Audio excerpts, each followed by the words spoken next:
Está no ar o Bastidores do Poder. Hoje é quarta-feira, dia 28 de agosto de 2019.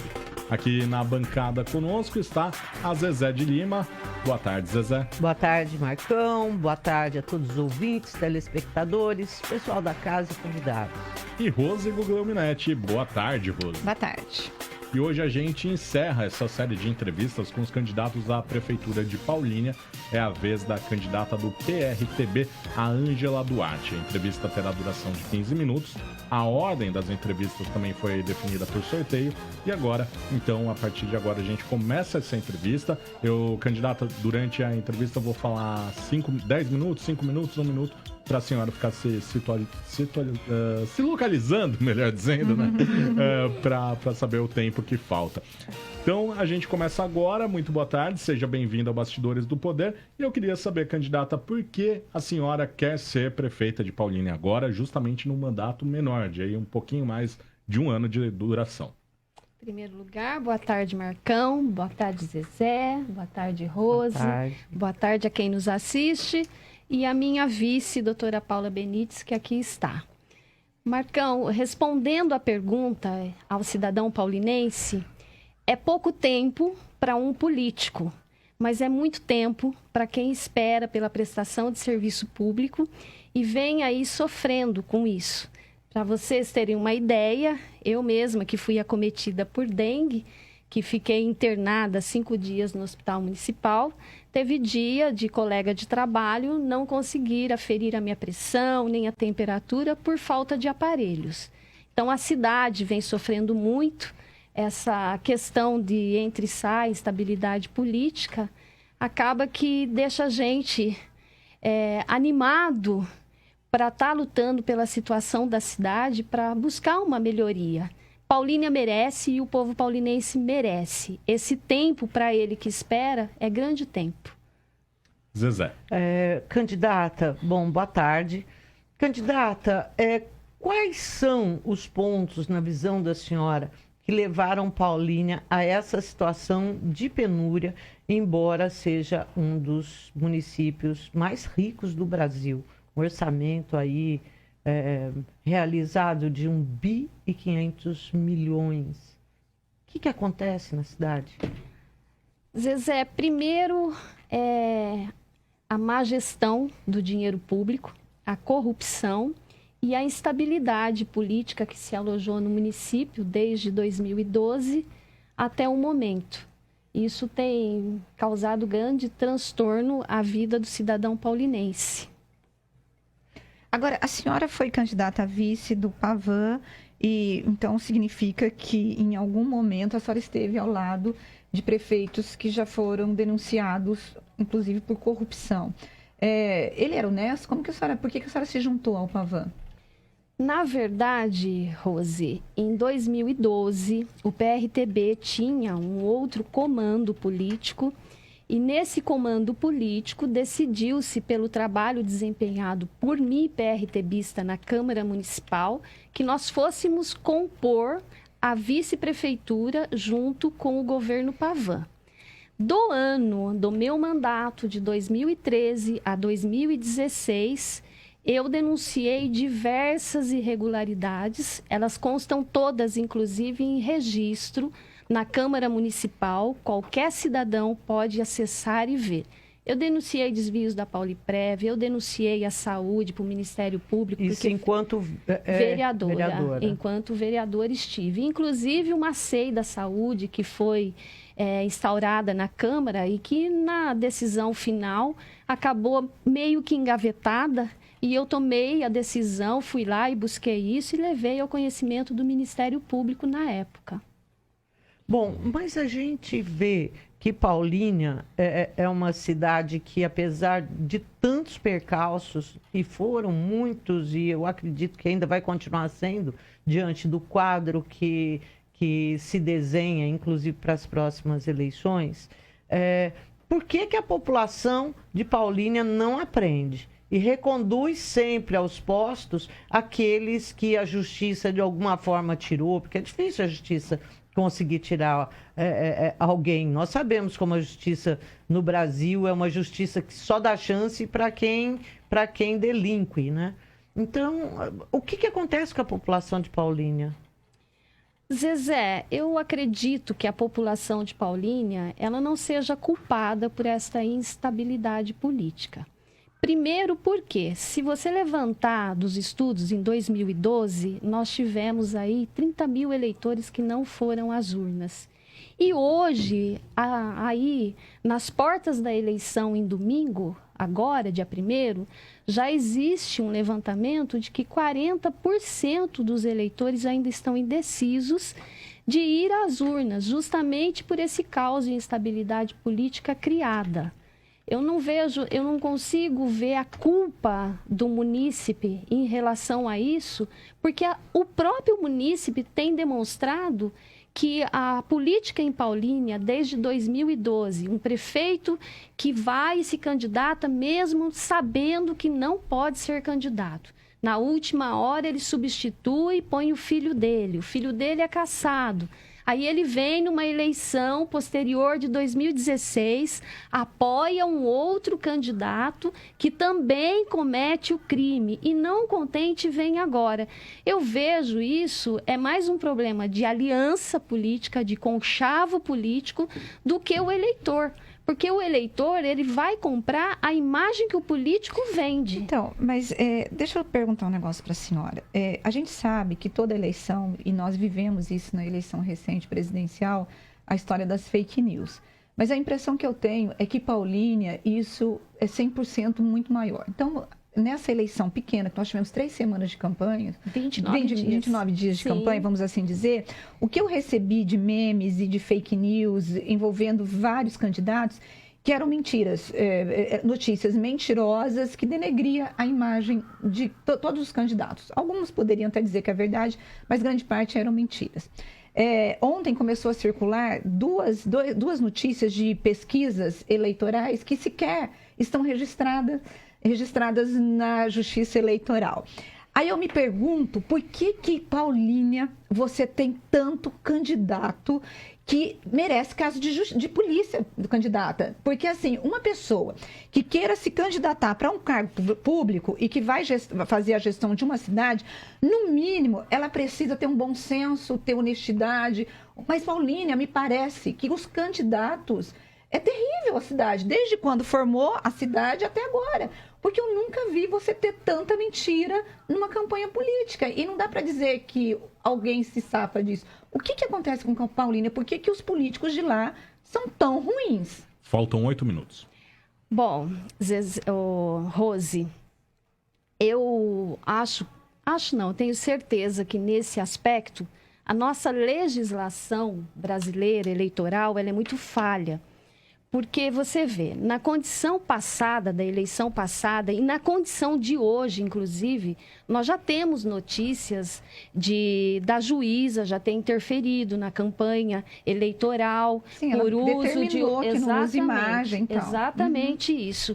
Mas a pessoa está candidata. A pessoa está pedindo voto.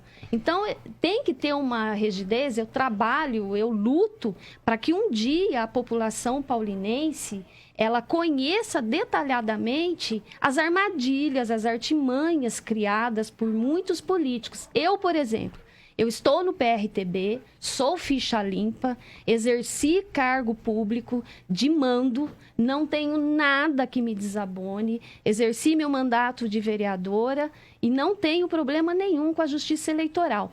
Porém, em Paulínia, o poder econômico de muitos candidatos acabam por levar uma indução do eleitor de que ele está bem. Você veja o caso, por exemplo, das pesquisas eleitorais. São pesquisas que não estão autorizadas. São pesquisas que mentirosas, que não existem sequer. Exatamente. As pesquisas não estão autorizadas e elas estão sendo espalhadas via WhatsApp, via Facebook, via Instagram. Então, a lei eleitoral deveria ser mais rígida nesse sentido. Né? Porque o eleitor é como um consumidor. Você entra numa loja para comprar um computador, o vendedor fala para você: esse computador funciona, ele tem não sei quanto de RAM. Se ele falar isso para mim, gente, já vou falar, viu, cidadão paulinense, e vou falar para vocês: eu não entendo nada. Eu vou comprar a imagem que o vendedor está vendendo para mim. E o eleitor, na política, ele recebe o candidato e o candidato promete. Você vê que agora nós vamos ter uma eleição suplementar que, na verdade, não são nem um ano de mandato. Não é um ano, são 10 meses. Porque outubro, quando se tomar posse, está se fechando o orçamento desse ano para decidir o que vai gastar o ano que vem. Ou seja, outubro, novembro, dezembro, você não mexe em nada do orçamento. Você vai realmente mexer a partir de janeiro. Mas ele já está prometendo construção de ponte, sabendo que ele não vai poder fazer nesse período, porque a gente sabe, conhece de um processo licitatório como é demorado, está prometendo algumas benesses que não é possível fazer em um ano, enquanto as áreas emergenciais estão há anos esquecidas pelo poder público. Caso a senhora fosse eleita, qual seria a sua primeira medida como prefeita de Paulínia? A minha primeira medida, a primeiríssima medida, seria pôr uma lupa, né, bem dizer assim, no orçamento, porque, como eu disse, está fechando. E as armadilhas do orçamento de um município, elas estarão atreladas ali. Como eu conheço, já fiz, já ajudei, já fiscalizei, estarei olhando. Emergencialmente hoje, a saúde é um fator, não é fazer política com a saúde, é uma realidade da saúde. Um povo doente não prospera. E por falta de incentivo na prevenção de saúde, que seriam nas unidades básicas, o nosso pronto-socorro é hiperlotado e as nossas enfermarias também. Investiu-se 200 milhões no hospital, mas no hospital que tem enfermarias fechadas, no hospital que tem equipamentos quebrados, onde 5 salas de cirurgia, 3 estão interditadas, onde, além dessa estrutura de trabalho que tem judiado a população, tem o fator do investimento alto num hospital que sequer tem uma saída de emergência. Então, a situação vai muito além disso. É claro, nós temos problema no crescimento desordenado da cidade, que o trânsito é um caos. Inclusive, eu fui criadora da Lei do Meio Ambiente no município de Paulínia, que não existia nem essa regulamentação. Com essa lei, eu criei o CONDEMA, que é o Conselho Municipal do Meio Ambiente, inclusive para estar avaliando esse crescimento desordenado. Para vocês terem uma ideia, agora eu encontrei a presidente do CONDEMA que me disse que havia um planejamento do governo atual para se trazer mais 3 torres de moradias para lá da ponte, mais 600 pessoas morando, se sequer a infraestrutura de trânsito anda. Então, o que se precisa? Precisa-se ter gestão pública. Precisa-se usar o dinheiro que é arrecadado pelos nossos impostos de uma maneira efetiva. Como a Zezé mesmo falou, nosso orçamento é alto. Paulínia arrecada quase 4 milhões por dia. Né? Por dia. Paulínia, faltam 3 minutos. Ok. Paulínia é emblemático porque mostra que dinheiro não resolve problema, né? Porque se assim fosse, Paulínia estaria figurando aí entre os municípios brasileiros com maior IDH, assim, com tudo invejável. E não é isso que a gente percebe. Mas, candidata, em relação a... Voltando a falar sobre partidos e uma estrutura corroída, né, de política na cidade, a gente ouve muito falar de compra de votos em Paulínia. A senhora acredita nisso? Que o eleitor, ele hoje, depois de tudo que já se viu, ele ainda tem coragem de vender o voto dele? Eu acredito que tenha muito candidato tentando fazer isso, mas que tem pouquíssimo ou quase nada eleitor fazendo isso. Porque o eleitor já percebeu que isso sai muito caro depois para ele, né? A gente vê que o povo espera realmente que você dê um avanço e que isso melhore. Como eu disse para você, existem candidatos com uma estrutura riquíssima, milionária de campanha. Alguém vai pagar essa conta. Eu luto hoje, realmente, para que a gente acabe com essa velha política, que isso faça realmente parte do passado, para que o município prospere, para que o município ande, vá para frente, tenha uma estrutura adequada em todas as áreas. Hoje, os nossos jovens, eles não têm nada para fazer. Nós estamos perdendo os jovens para droga, para depressão, os pais de família, as indústrias que não vêm. Então, isso deu um alerta no eleitor.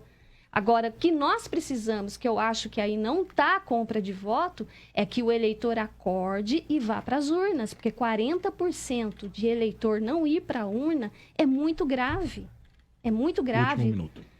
Bom, agora como eu tenho só 1 minuto, eu quero dizer para vocês aí que eu sou concursada funcionária pública, já fui diretora de departamento, já montei projeto de saúde escolar, já estive vereadora, já fui diretora de PROCON, já perdi e ganhei eleição. Eu não me preocupo com isso.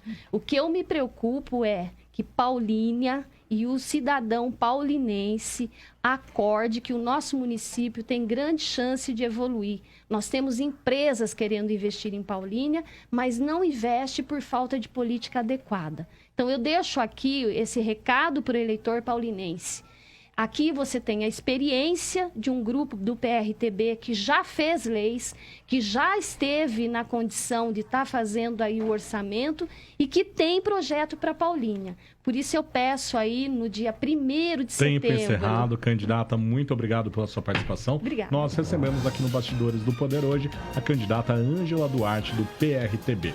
Lembrando que as demais entrevistas, né, que a gente começou a fazer já 2 semanas atrás, estão disponíveis também em nosso Facebook, facebook.com/bandcampinas, e também em nosso site. Procure Band Campinas e acesse. Ali embaixo você vai achar o símbolo ali do Bastidores do Poder. Você clica ali e você vai encontrar também as outras entrevistas com os demais candidatos à Prefeitura de Paulínia. Lembrando que essas eleições suplementares acontecem no próximo domingo, com cobertura completa da Band.